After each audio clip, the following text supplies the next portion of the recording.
This is episode 392 of jumbleThink.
Hey there, friends. Welcome to jumbleThink. My name is Michael Woodward. I am your host. I forgot to wish you a happy Thanksgiving last week, so sorry about that. Happy Thanksgiving. I hope you had an amazing time with family and friends. I hope you celebrated and ate and watched good football games and kicked off the holiday season, maybe watching some Christmas movies.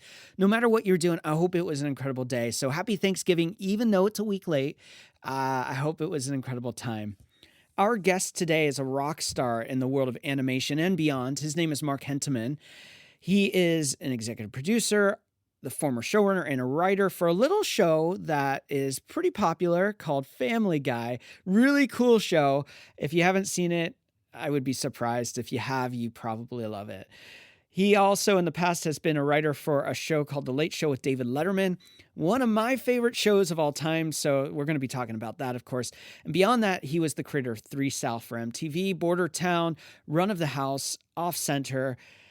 And outside the world of Hollywood, he is a founder, an investor, an entrepreneur running a company called Quantum Capital. We're going to talk about how all of that works together, how he got into the world of animation, how he got into writing. It is a fascinating story. So let's not waste any time. Let's jump into today's conversation with Mark Hentemann.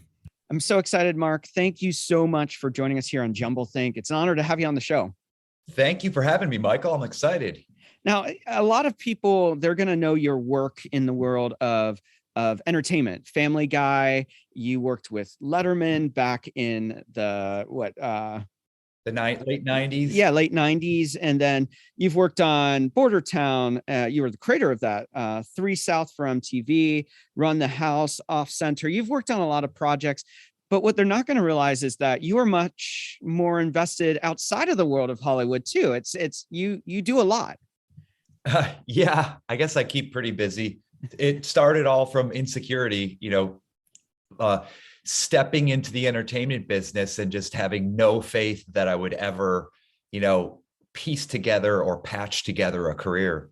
I want to back up and talk about that entry into your career. Your first entry into the world of entertainment from the standpoint of TV was The Late Show with David Letterman. But how did he find you? How did that happen?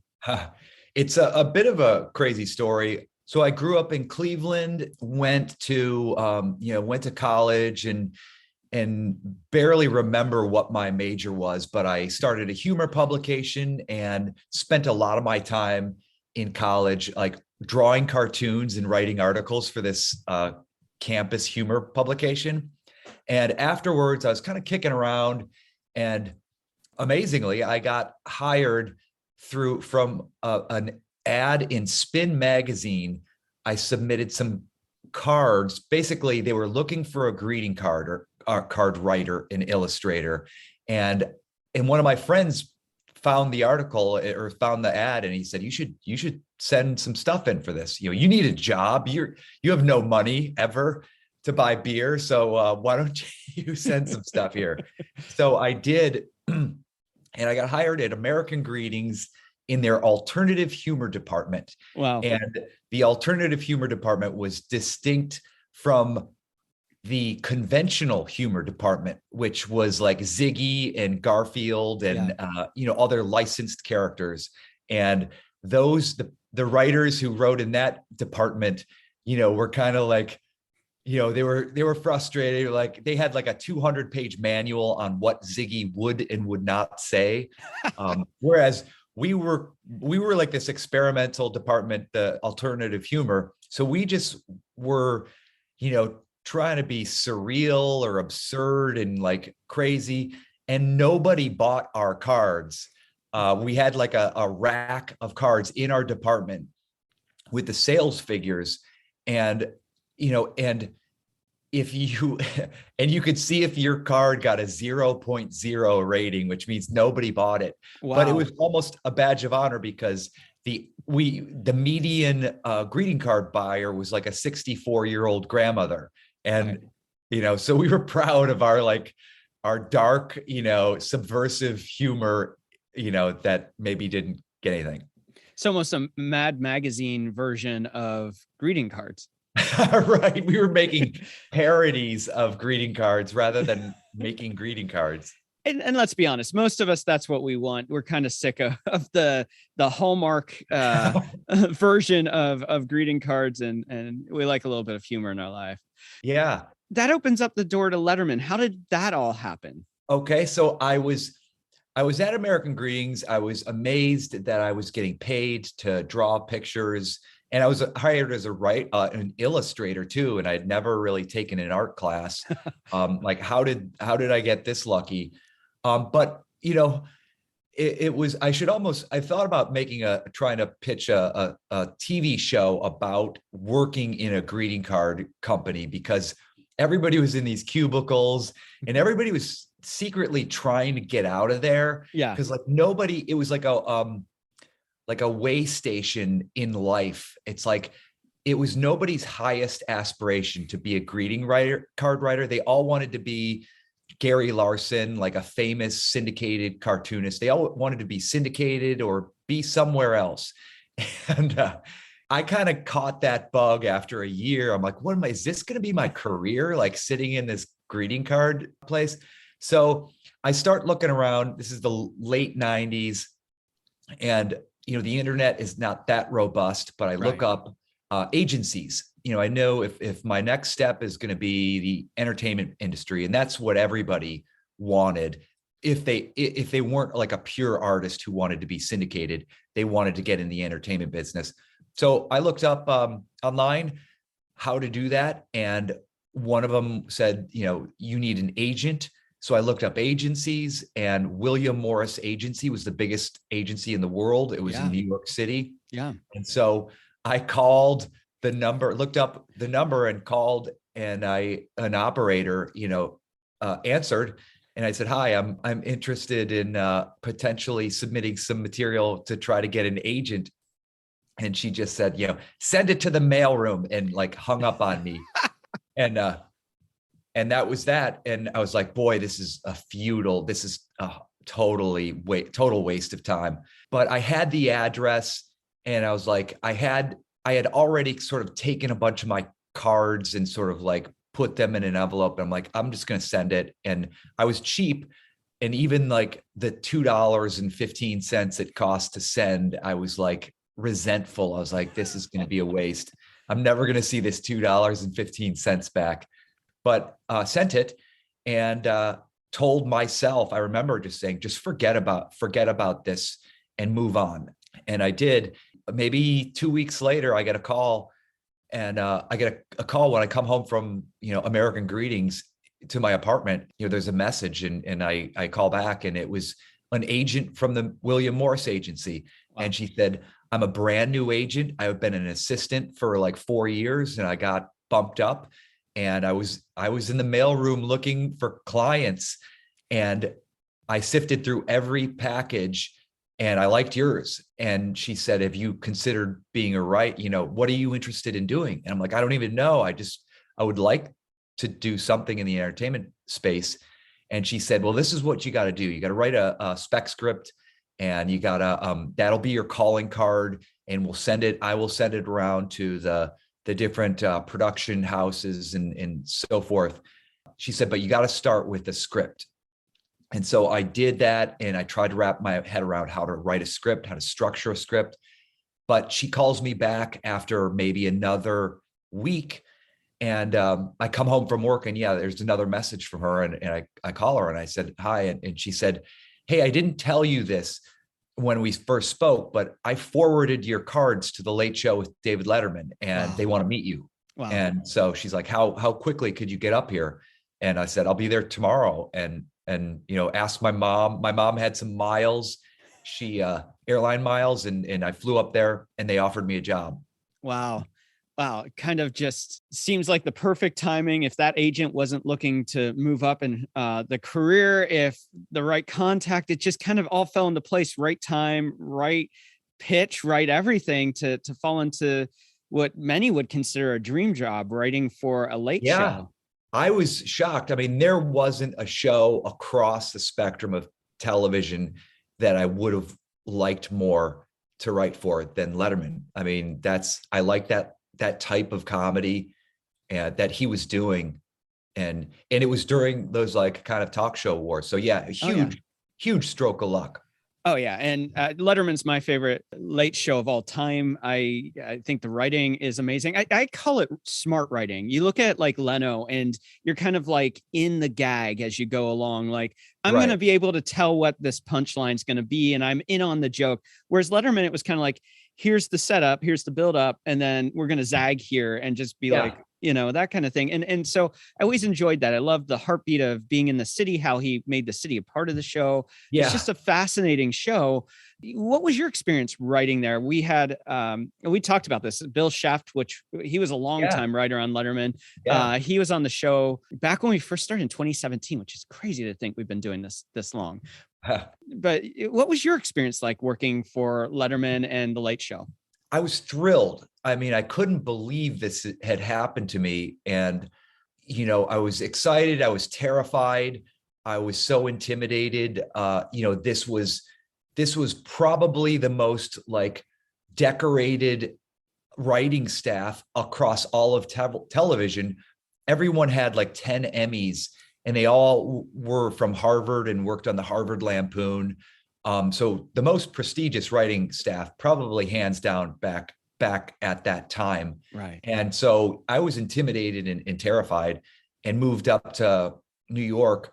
Yeah, just tried to wrap my head around how to do this, and join the staff. And it was a thrill. It was exciting, but it was in the middle of the late night talk show wars of the late 1990s, as we were talking about. Like, it was Leno, it was Conan, and Letterman, all competing for this spot, and it was a very public sort of battle that they were all duking it out for supremacy. Yeah. And Letterman slipped in the ratings, and you may have remembered that, like, because it was very public that Letterman was losing to Leno.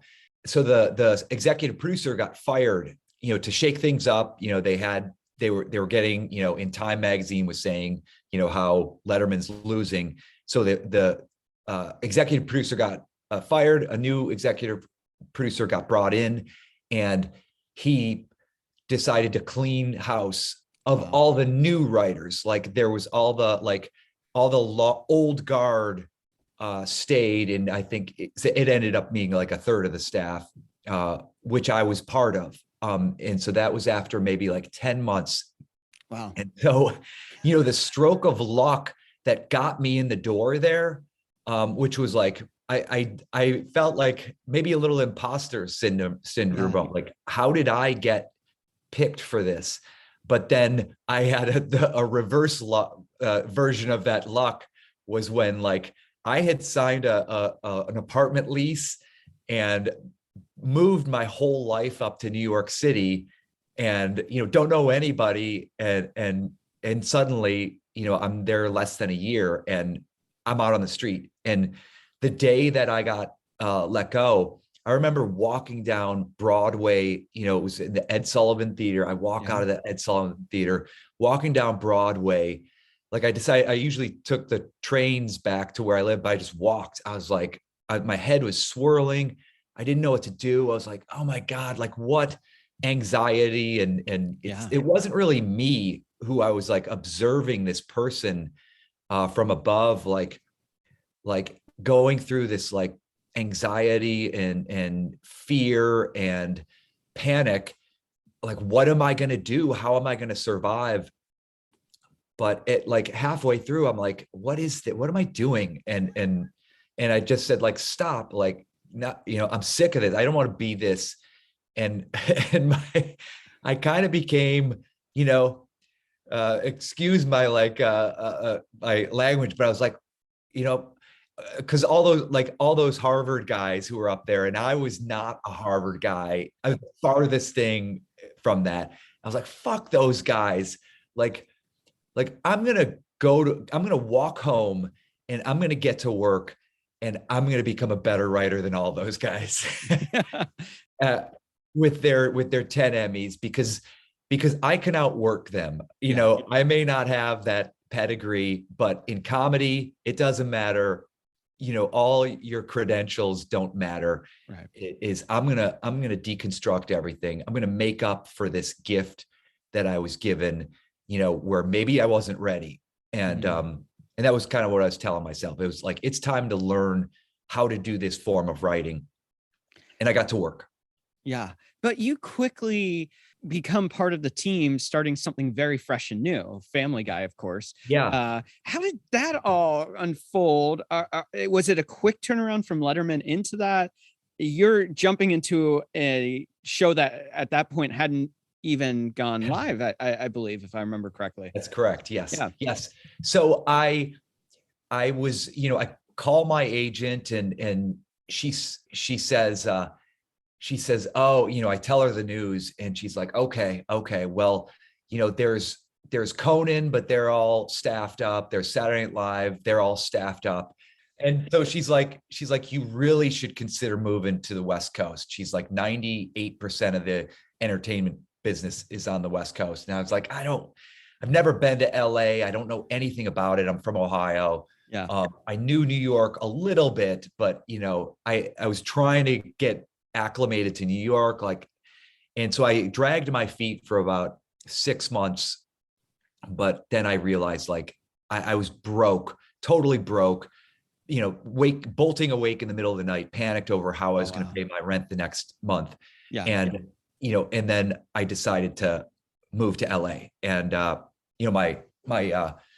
my fiance was with me and we both moved to LA, and my agent put me in touch with their West Coast agent. And my first meeting, literally when I got to LA, was they sent me to Fox and they said, well, you got all these greeting cards and all these cartoons you drew. We're gonna pitch you as an animation writer.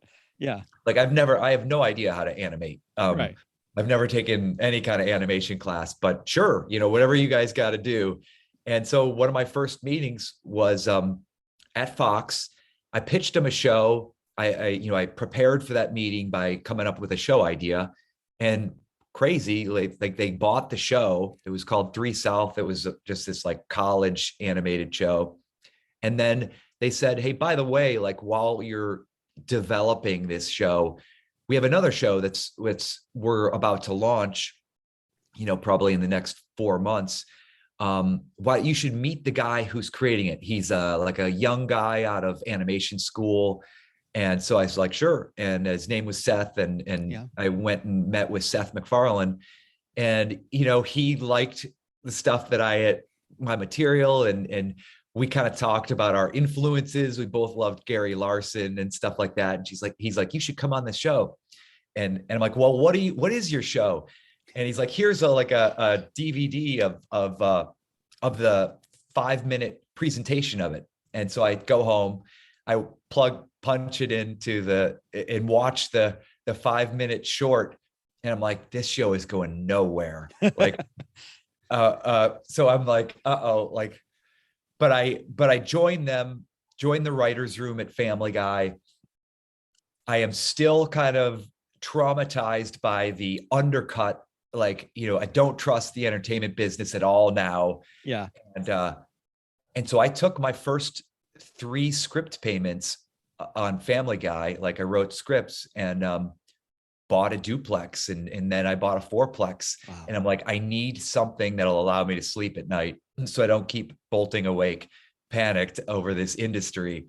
And that's how I got started on both Family Guy and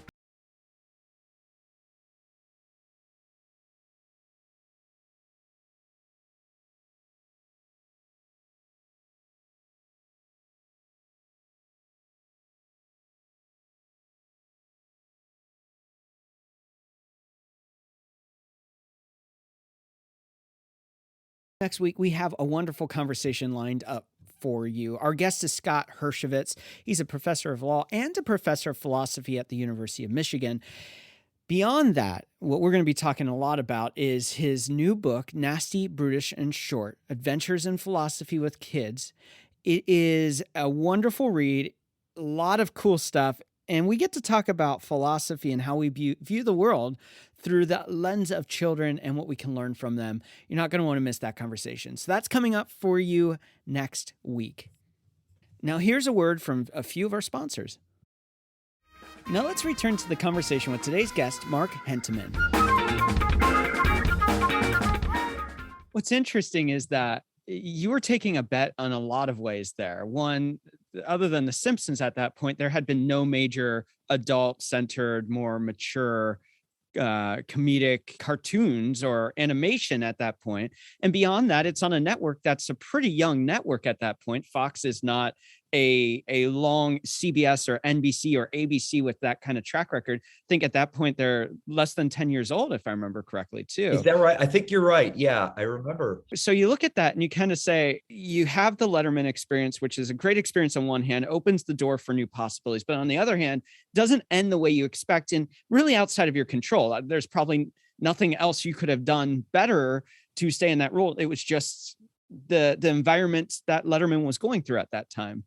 And you step into this place and you're still kind of operating that anxiety, fear, and you decide to, I'm going to do this and I'm also going to invest. So at that point, are you thinking, well, this thing's going to pass, the animation thing's cool, but this is where I'm going to go into business. I'm going to be an investor into properties. Were you seeing that as the more viable option at that point?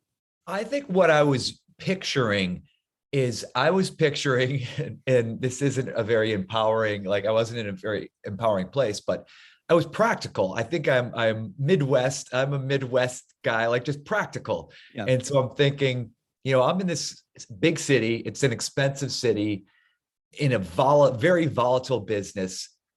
What can I do? And I think what I was picturing, I remember the image in my head, and this is now a long time ago, but I remember like, yeah, so if I could invest or if I buy this duplex, okay, so when my show gets canceled and I'm unemployed, I was doing the math like, okay, I could rent out the other side. And if I spend, almost no money, I can still live. Like I could still pay my rent and my insurance. So then I could just scrape together a living. And then if I get two of these things, maybe I can, eat too. Mm-hmm. Yeah. And so Which that was nice. like the building blocks of like, okay, when the world, when my writing career comes to an abrupt end, I was putting the blocks in place so how I could still survive. Well, even if you get the idyllic, perfect career in Hollywood, and you end up doing 20, 30, 40 years, and you become a person that can do the test of time, which is rarer than I think most people realize. Yes. You still have things like writer strikes, COVID, other things that bring uncertainty that, yeah, you might be going back to a show or something, but a writer strike, there's been probably 2 or 3 of those in your career. And cancellations. Yeah. Yeah. And I don't think everyone sees the success of Family Guy now, but they forget that Fox tried to offload it to Cartoon Network at one point. There was uncertainty. It went on hiatus for a while and then it came back. And it kind of was almost in a way a cult classic in that it got this underpinning of fandom in which it slowly built. It wasn't a quick success. It was a build into success. And so that underlying anxiety and fear while you're starting to invest in real estate was probably, I would guess, still there because there was still a lot of uncertainty in the first 3-5 years of Family Guy. Absolutely. We got canceled 3 times. We Wow. would finish a season and then they would say like, you're canceled. We're like, okay. And then we all go home and like a month later, they said, no, we don't have anything else to put on the air. So we're going to make some new episodes. And they did that over and over. And the third time we got canceled, they were like, this is permanent. And so we disbanded and I went and got a job, it was a more fruitful, television environment in Los Angeles. So I got on to some other shows quickly. And then I, started hearing, these rumors, and I would stay in touch with Seth and the other writers. And, there was always murmurs like, hey, I think we might have a shot of coming back. And I was like, oh, come on. Like that doesn't happen. We got to move on. We all have to move on with our lives. Yeah. But like you said, you're absolutely right. So what's a very unprecedented phenomena or move, 20th Century Fox owned Family Guy, and they had about 40 episodes when we got permanently canceled. And I credit the president of Fox. His name is Gary Newman. He had this library, and Adult Swim is a competitor of Fox, and it's not somebody they ever do favors for or do any kind of business with at all. But he told Mike Lazo over at Adult Swim, he's like, you can have these 40 episodes and you can air them, do what you want. You want to throw them on your late night for free. Wow. You can have our library for no charge. And he says, you know what? And in a year, if it's doing any kind of ratings, let's have a conversation. And that was the agreement. And so Adult Swim puts the Family Guy reruns on. And here's like a weird poetic justice. So they put it on at 11:30 at night. And the talk show wars are still in high gear. Leno is fighting Letterman and Conan. And Family Guy reruns are outperforming all three of those. And those are in television, live TV always gets higher ratings than a rerun. Yeah. And our reruns of old reruns of Family Guy are beating Leno, Letterman, and Conan. And Time Magazine made a feature story about that, like this unprecedented thing. And it was crazy. And then there became murmurs of like, maybe Family Guy will come back. We were off for 2 years. So it was a long time after cancellation. And, ultimately, miraculously, they brought us back, and we attributed it to, when we got back in the writer's room, we were all kind of like, what are we doing here? Like, this is crazy. And when are they going to cancel us again? Are we going to be here like for 2 weeks and then they're going to do the same thing like for a fourth time? But we rationalized that, it was Nielsen ratings that we never did well on. Right. That was the big measure. And there were no Nielsen boxes in college dorms and prisons. So we were like, wow. So we got brought back by college students and prisoners. That's who we owe. That's crazy. I can just see you, the writers and actors, voice actors, the animators walking around doing office pools, like how many days till we're canceled again. And just the sheer fortune of, and I think that we're experiencing that more in media, is the power of non-traditional audience to drive decisions, where people are looking at it and saying, maybe Nielsen rating for this specific show isn't the right thing. Maybe there's a better way to measure the metrics of success in that. Absolutely. Yeah. I think nowadays much more niche. Yeah. I'm curious, for you you've been a showrunner for Family Guy, you've been a writer on Family Guy, you've been an executive producer.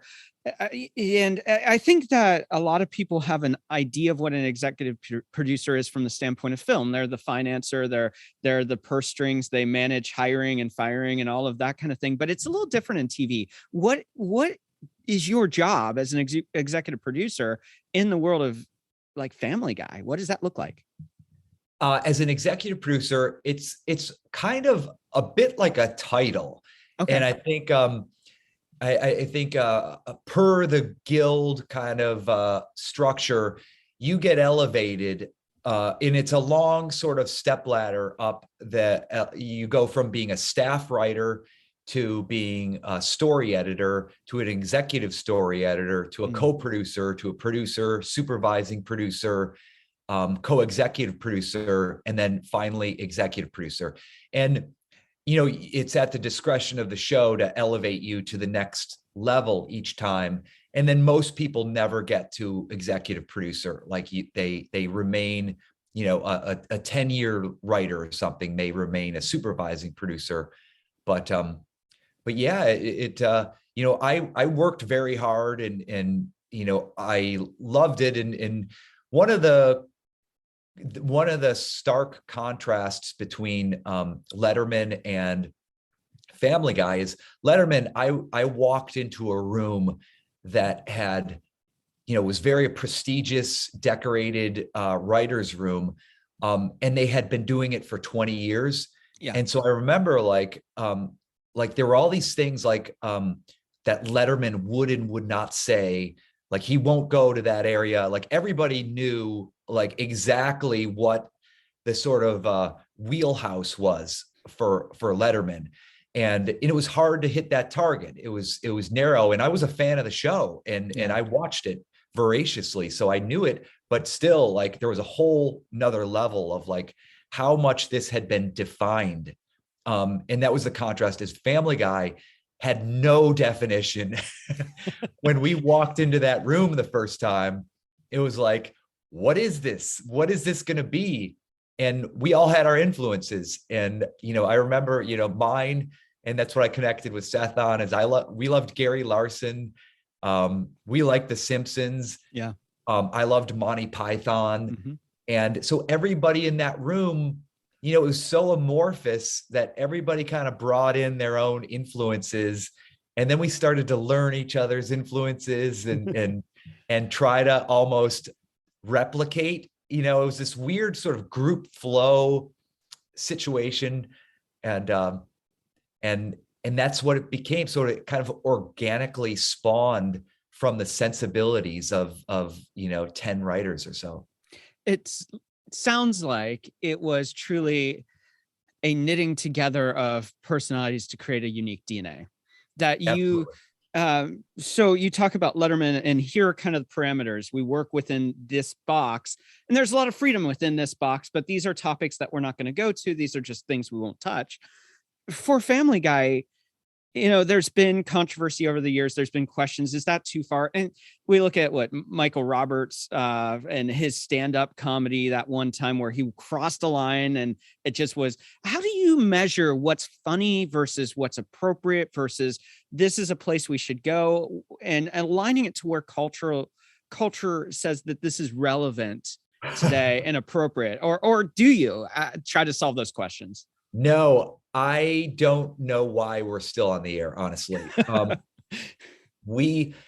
that was part of the early days too, is my grasp of this new show that Seth had created was that we were doing a version of The Simpsons, a little bit different, but it was kind of that sensibility. And then we were just a weirder group of people that made Family Guy like a little bit different. But one sort of streak through all of that was when I was in those first weeks and months in the writer's room is like, wow, Seth wants to push this. Like, this is not The Simpsons. Like Seth wants to go right up to the line and offend and go over the line and offend. And so I was like I remember wrapping my head around that. Okay, so we're here to offend. Mm. And that's what we did. And I always thought, like, this is either going to get us canceled or it's going to get us to be a big success. And you've already been canceled 20 times at this point. So, right.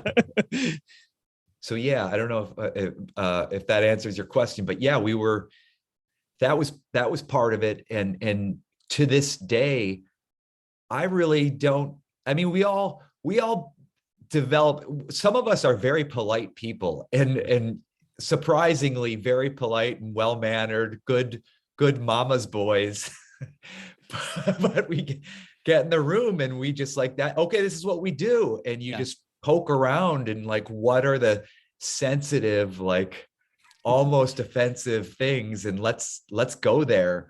And we were doing that, and it felt dangerous, and it felt like we're going to get canceled because of this, but that became our thing.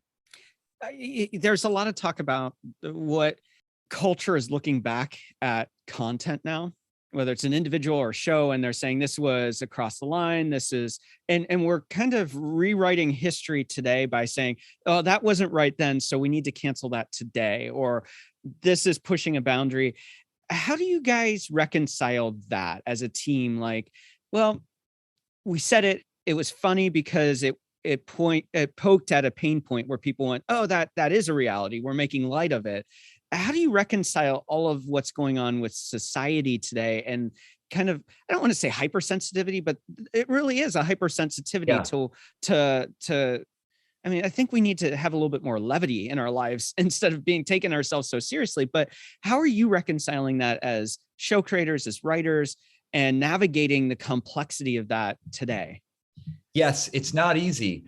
I think in the Family Guy room, I think we have a pretty diverse writers room. And I think over the years, we've seen how much joy this is bring. Like, we go to live events, and it's like the people who get it, who are offended, or the people who are often insulted by our show love that. And I get it. I mean, I want to be made fun of. Like, I go to that room and they make fun of me, and I wouldn't have it any other way.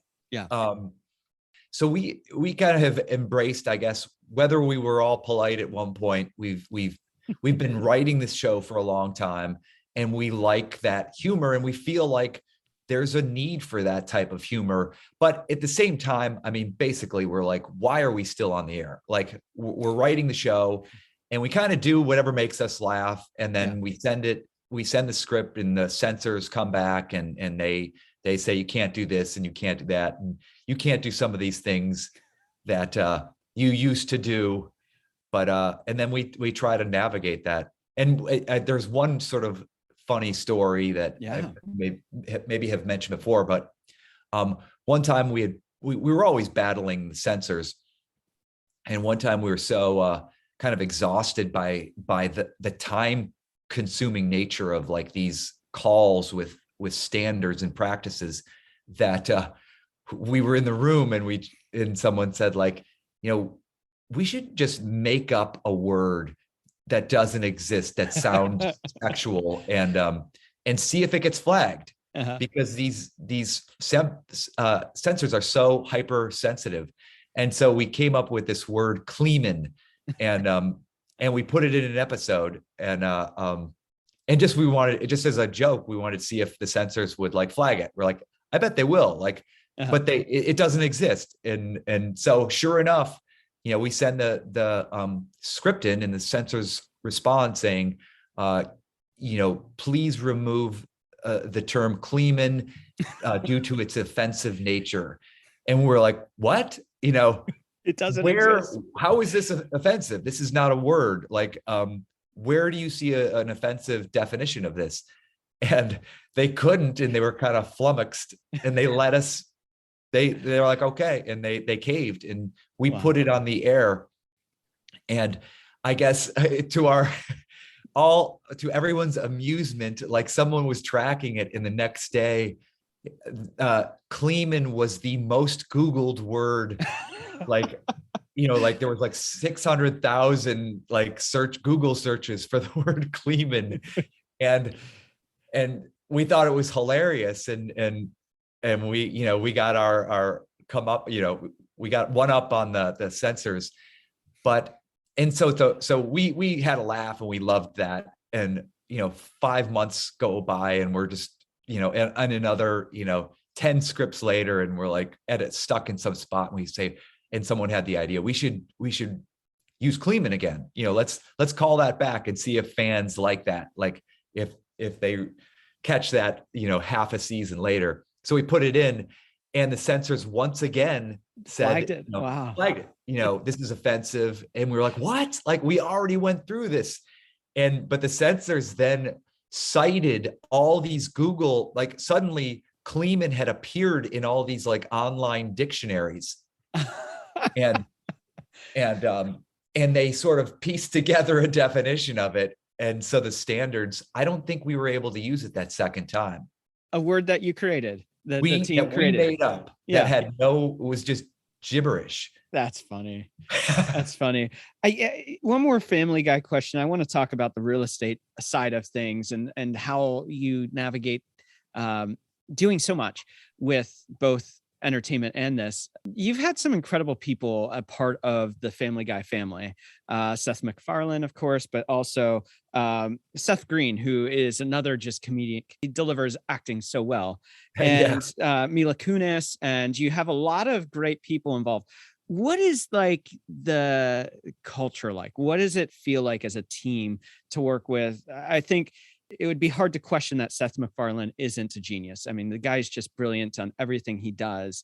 And he seems to surround himself with other people who operate in that same place. He's a busy guy. You're a busy guy. The people that he's involved with are all people who are doing so many different things, and they're brilliant at everything they put their finger to. So what is that culture like within the writing room, within the team, the ethos, what is that like? I think when we started Family Guy, we were a group of writers that loved comedy, but maybe hated television. Like we hated most sitcoms, and you could probably feel that in our show. Is like, so we would love to like crap on other shows and celebrities that we thought were frauds, and maybe that helped us. So like maybe some of the viewers kind of felt a kindred spirit with Family Guy.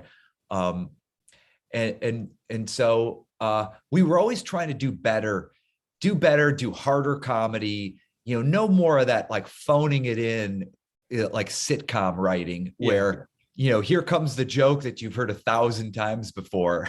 Yeah. Like, so we, it was much more of a virtue in our writer's room to just go off in some weird direction, even if it makes no sense, than to fall back into like a very cliched, moment. Yeah. And so I think there was enough consensus in the room with that kind of feeling that prevailed. Yeah. There was always, there were always voices of like, this is how there were, maybe some veteran writers in the room like, well, this is what we do now at this point in a script. And we're like, we don't want to do that. Like let's break that model. Yeah.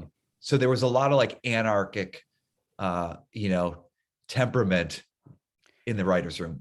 Also seems like there's a lot of freedom to push back on each other and push the boundaries of what people are thinking in their mind. Hey, I've got a different idea. It feels like that while you're pushing the boundaries, you're making fun of each other, you're kind of pushing the boundaries of what's going on in TV. You have the freedom and safety there to say, what about this, guys? What about doing this completely different? Is that a fair assessment?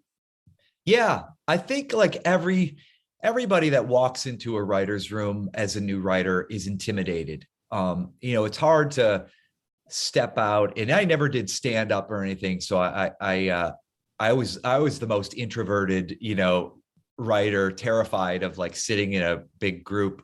But yeah, I think we kind of collectively, appreciated appreciated the anarchic sensibility. I think that's what made us laugh the hardest, is when someone pitched something that was way out of left field and made no sense at all, or maybe made just like the slightest sliver of sense. And there was, obviously, if you watch the show, there was, we were all outsiders in Hollywood. Yeah. So it was a bunch of people. Nobody was from Hollywood. Nobody had any kind of like family lineage in Hollywood. We were all from, the East Coast, bunch of people from Boston. I was from Cleveland, and we were outsiders to Hollywood. So we liked to crap on like what Hollywood thought was good. Yeah. And what most Americans would go, it's okay. It's entertaining. Right. We're going to take a break right here, and in a moment, we'll be back to continue the conversation.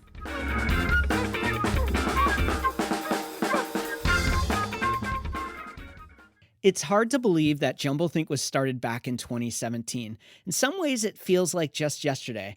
In other ways, it feels like, yes, we've talked to over 400 people for the show. But we're not slowing down. As a matter of fact, we're getting ready to do some incredible things, and we want to keep you in the loop. One way to do that is to head on over to jumbleThink.com, where you can sign up for our email newsletter. When you sign up, you get a couple things. One, you hear about upcoming guests and new episodes. You also get some free tips on how you can turn those dreams and ideas into reality. It's one of the things we're passionate about, to help you turn those dreams and ideas into something that is beyond just a concept and into reality. And we also do some fun giveaways. Maybe it's a book, maybe it's some free swag. We got some cool stuff we're giving away. Well, no matter what it is, we want to stay in touch with you. So head on over to jumbleThink.com, where you can sign up for that newsletter. You'll also find links to Facebook, Instagram, LinkedIn, Twitter, all the normal social media channels. So head on over, jumbleThink.com, sign up for that newsletter, and friend and follow us on your favorite.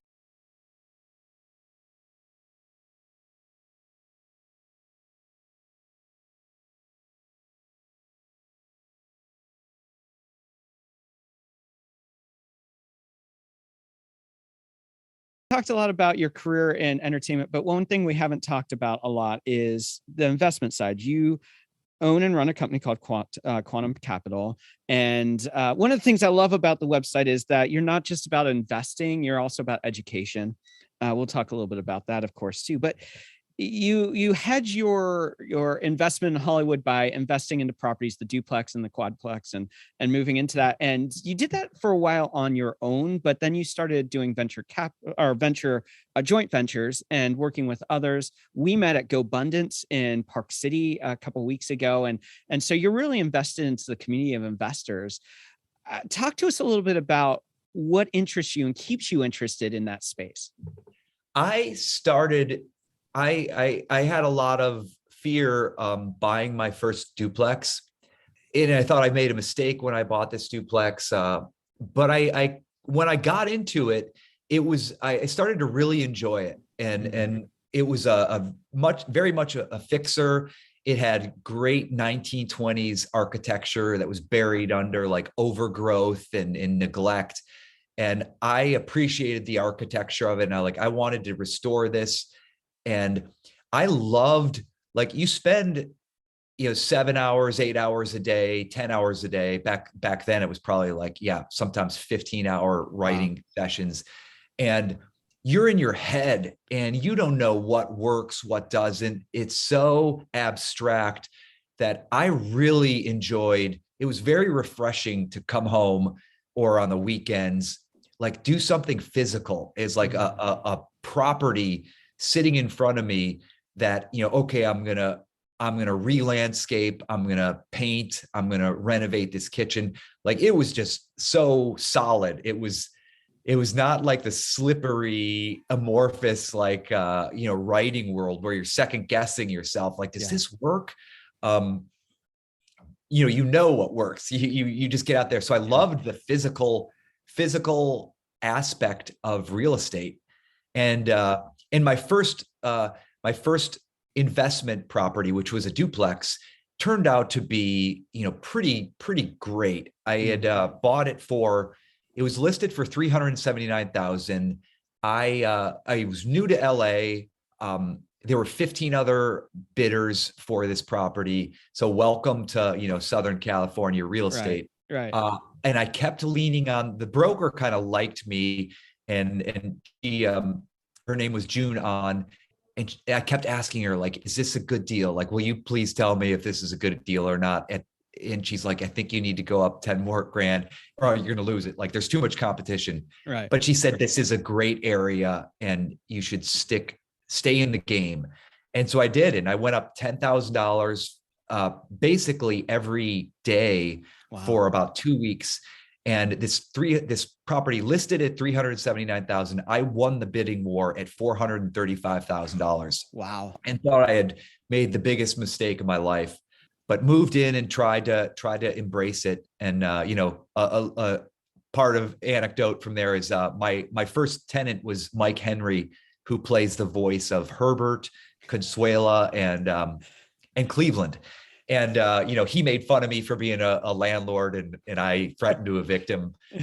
But I operated. This is my duplex. This is where I lived, and Mike lived next door for 5 years, and I sold it after 5 years. And what I had paid $435,000 for, I sold for $1.27 million. Wow. And I had put 10% down. So I made I made close to $1 million off of this $43,000 down payment at the time. And I obviously spent money on the renovations as well. Right. But I was hooked. I was like, oh my God, this is what I have to do with every dime I make. Like, I don't care about any fancy cars. I don't want a sort of Hollywood car. Like, I just want to buy more real estate. Yeah. You've gone on Quantum Capital, over $100 million in assets, if I remember correctly. And on 200, I think by now. Yeah. And so you've been doing this for 20 plus years now, right? Yes. And yes. So it continues to grow. Why did you move away from doing it on your own to the joint venture model? Because for 10 years, you were just focused on doing this on your own, doing it, buying a property, flipping it, maybe buying a couple more. And now you're doing Quantum Capital, and you're bringing other people into it. Why the shift? Yeah, that happened because I was, so I think to get all the dates, I entered escrow on my first duplex in 1999, and probably from 99 until 2004 or 2005, that's the stretch of time when Family Guy got canceled 3 times. And we went back to work finally in 2004. And we stayed on ever since then. But I was in touch with all my writer friends, and when we were in that writer's room, coming back, I mean, obviously, like, you've been canceled 3 times. There was insecurity there. And I was telling all of them, like, dude, do yourself a favor and take your script payments. When you get money from Family Guy, don't waste it, invest it in real estate. And then, I kind of said that, kind of became an evangelist for real estate.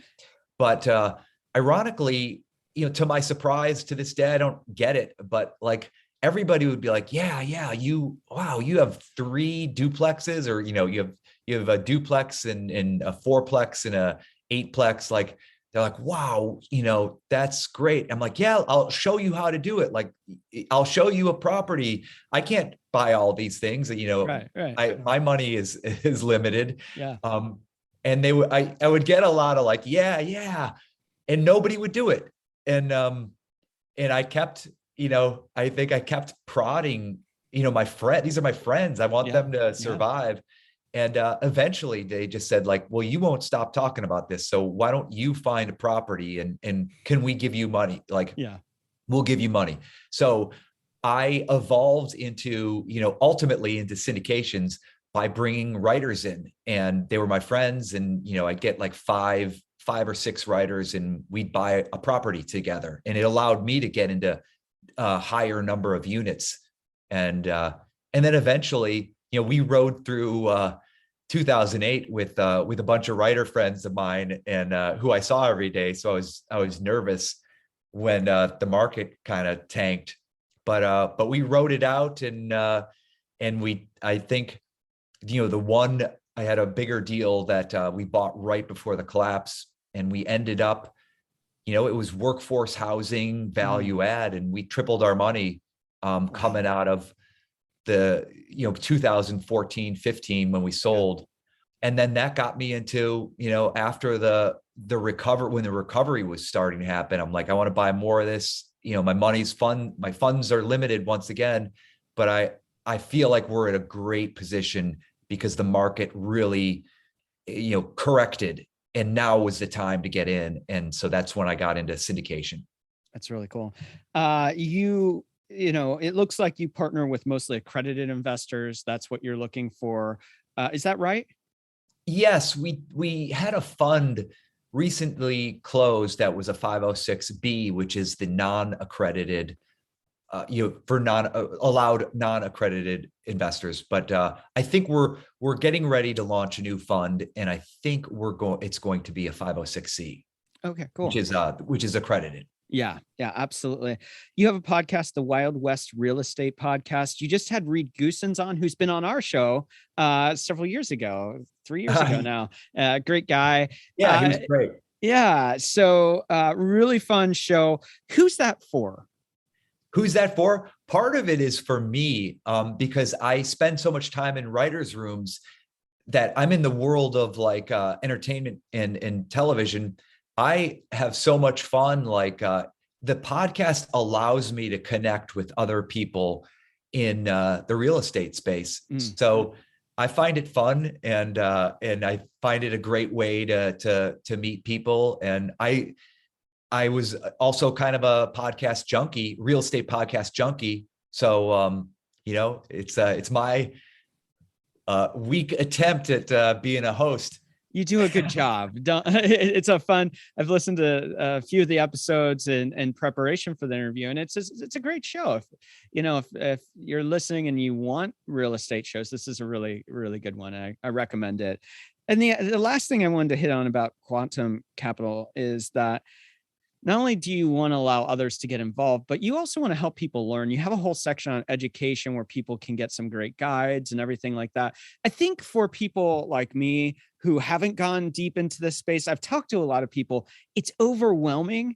And having that place of education to learn and process, that's really powerful. Why is educating on this space so important to you? Real estate has become such a passion of mine. And, I've been very fortunate, almost like too lucky to have been on a show that I still am baffled. Like, how are we still on the air at, 20, we're in our 23rd season.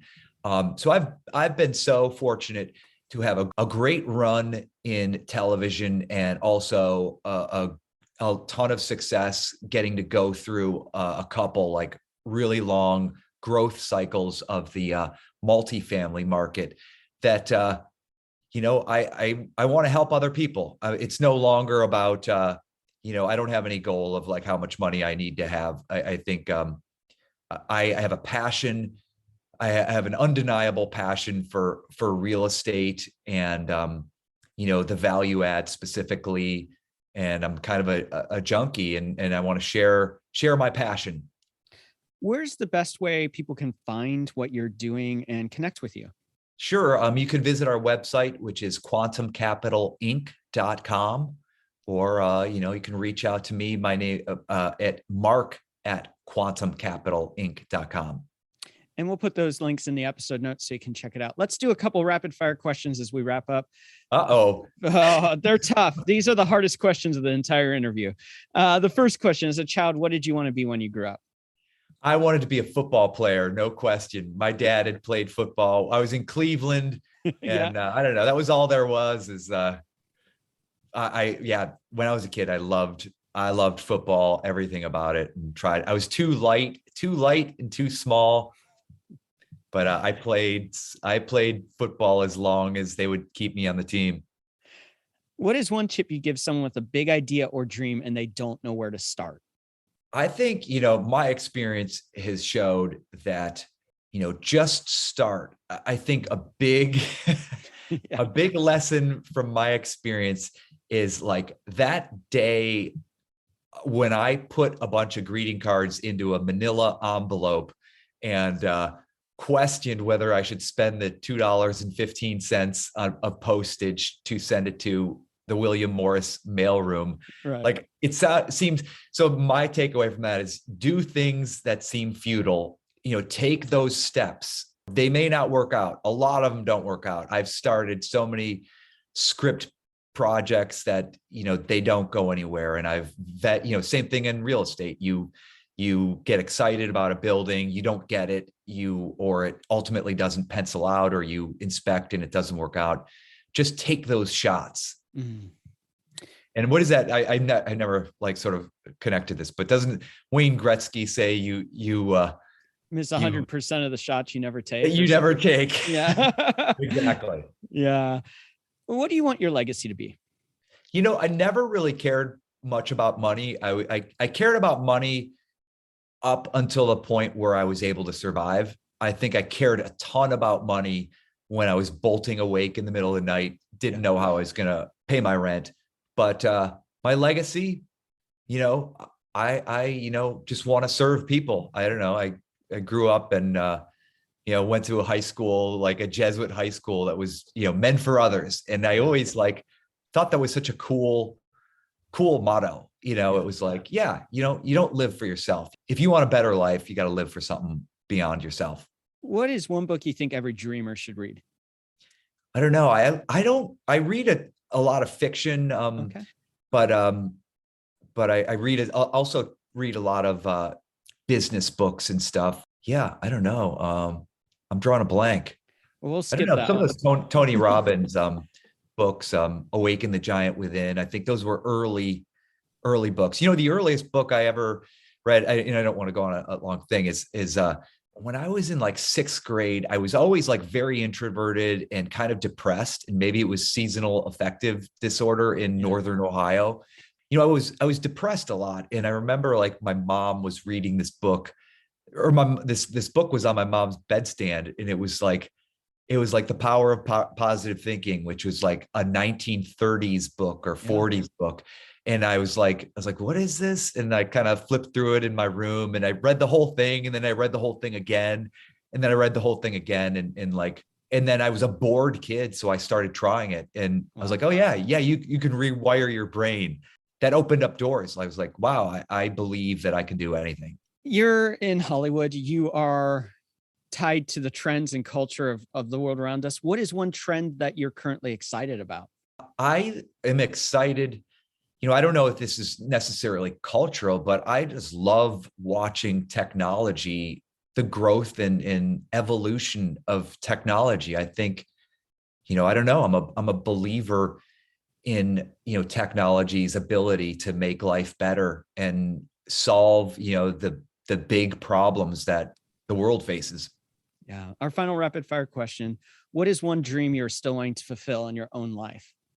I want to raise great kids that are, I stay close with, until the day I die. Last night, so I'll tell you this last night because it just happened. But so my daughter, I have 3 girls, and one of them she'll be embarrassed if she ever finds out I said this, but she's 18 and she's been struggling with an eating disorder, and she's recovered, and she recovered about like 8 months ago, and we didn't know she was recovered, but she's been amazing. And I watched her go through it. My heart was broken, by her struggle.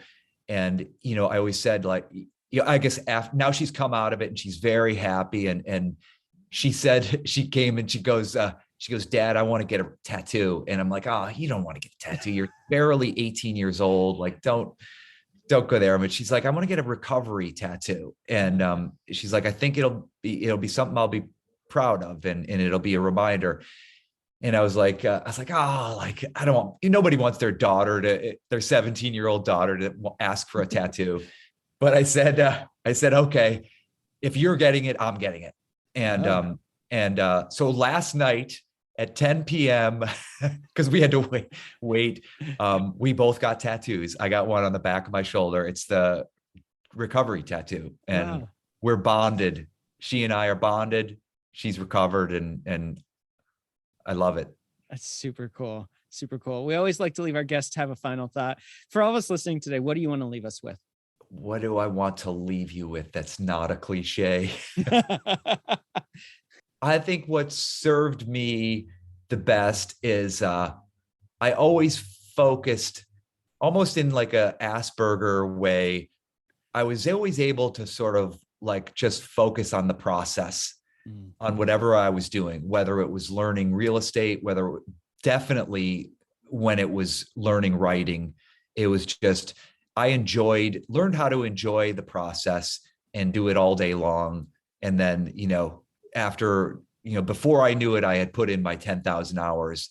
And I think that's how you sort of, if you're going after your dreams and your goals, don't focus on the end, focus on the road there and enjoy that. Mark, thank you so much for taking time out, sharing a little bit about your story and what you're doing. I really do find you inspirational. And I know that all of our listeners are going to just really enjoy this conversation. So thanks for taking time out and chatting with me today. Thank you so much for having me. Yeah, you were a good host. It was a really fun conversation. Once again, I want to thank Mark for taking time out and joining us here on jumbleThink. You can find his link to Quantum Capital in the episode notes. Just go ahead and check that out and click it. It's really cool what he's doing, and I hope you take some time to see if maybe you could invest in one of his projects. I want to challenge you today as we wrap up. Mark's story highlights something very simple.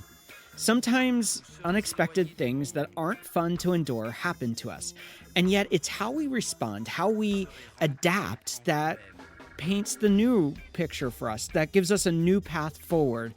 My challenge to you today is this. If you have a dream or idea, or if you faced adversity along the way, don't give up just because things are hard.